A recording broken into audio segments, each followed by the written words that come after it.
Hey everybody, Jenna Gesse, intuitive consultant here, helping you connect to the language of your soul to live in your highest joy and highest expression, aligned with what your soul desires most and needs most to express in its fullest potential this life. And one of those things, and one of the things we talk about in our earthly life here, is money.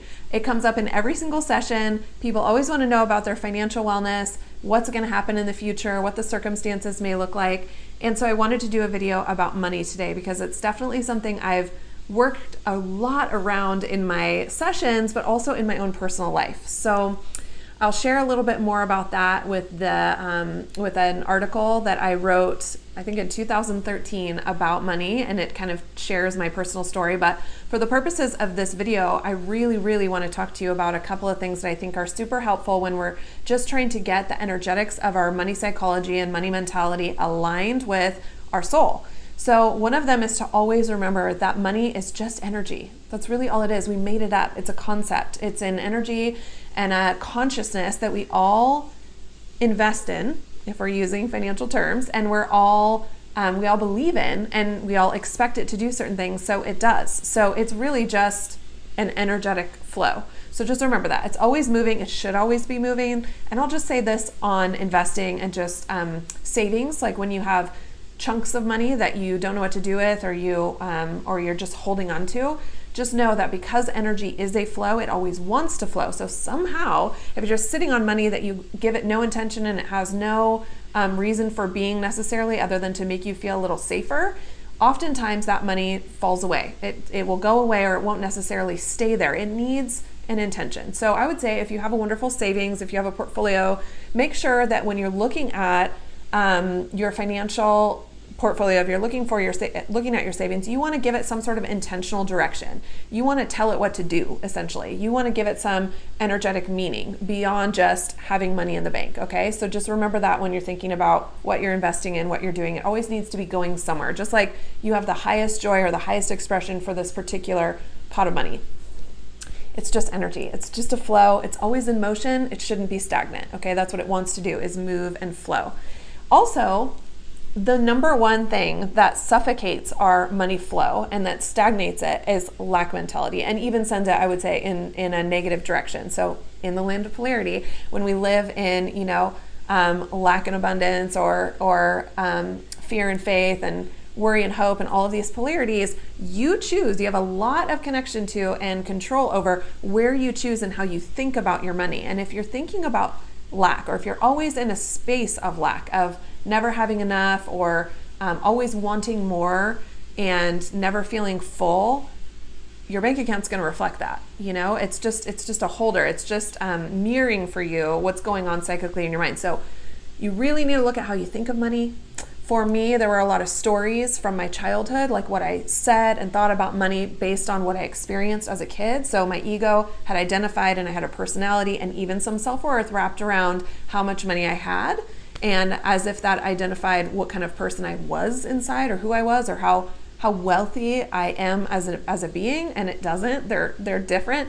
But you really got to look at what stories do I have going on around money? What patterns have shown up? What things keep happening for me financially?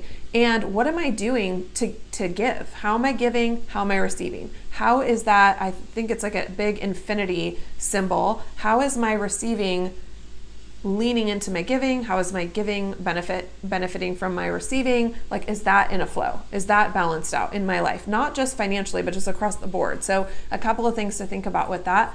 When you're in lack mentality, though, this is affecting not just your bank account, it's other parts of your life too.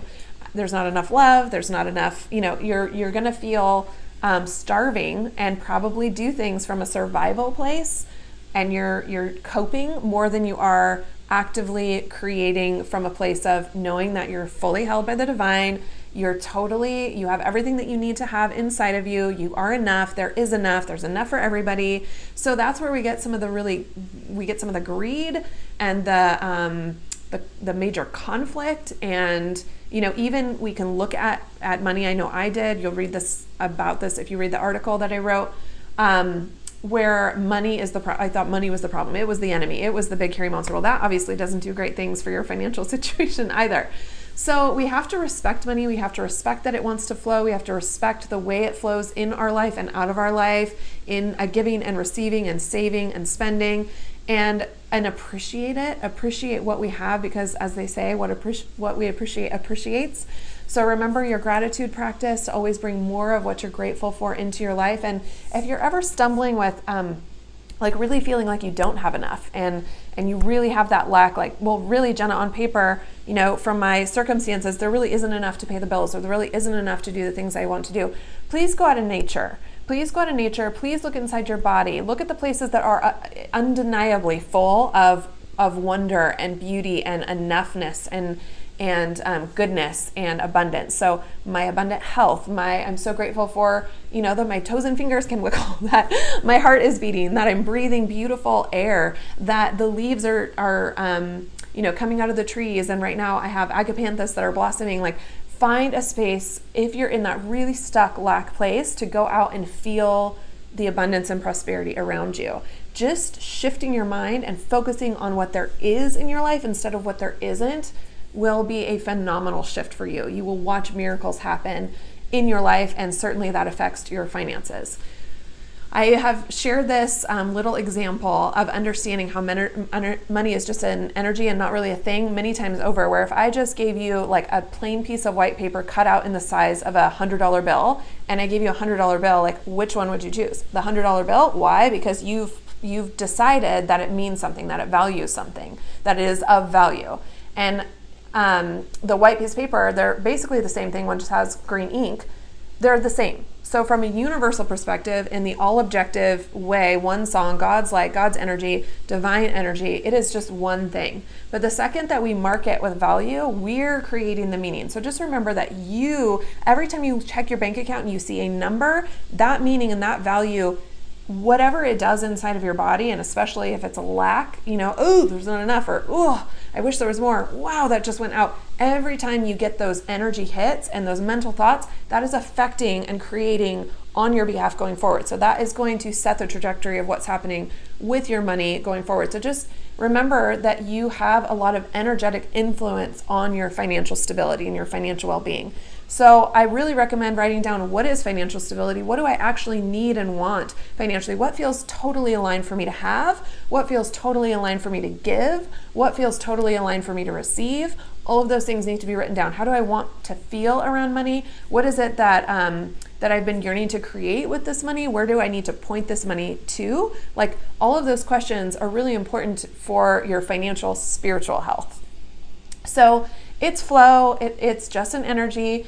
The energy of lack and the mindset of lack is really going to mess with your money. And remember that it has no value unless you put value on it. So just remember that you have control. If you have questions about money, or are there any other things about money that I can help you with and help kind of reset a pattern, I'm so happy to do that. There's one other thing I just want to mention, because it comes up, I think, across the board in our circumstantial lives, and that is our self-worth. And just remembering that your self-worth has nothing to do with what you have financially in the bank. Your self-worth is you are an essential child of the divine. You have that pure perfection inside of you that can create on your behalf. So even in the most dire of circumstances, you're not poor on the inside. You have a richness that is divine light, a soul that's breathing with you that wants to help you express into your highest. Please listen to it. That's always going to be my message, to listen with your intuition to what your heart and soul is yearning for, what the divine is asking you to do, what your angels are guiding you into,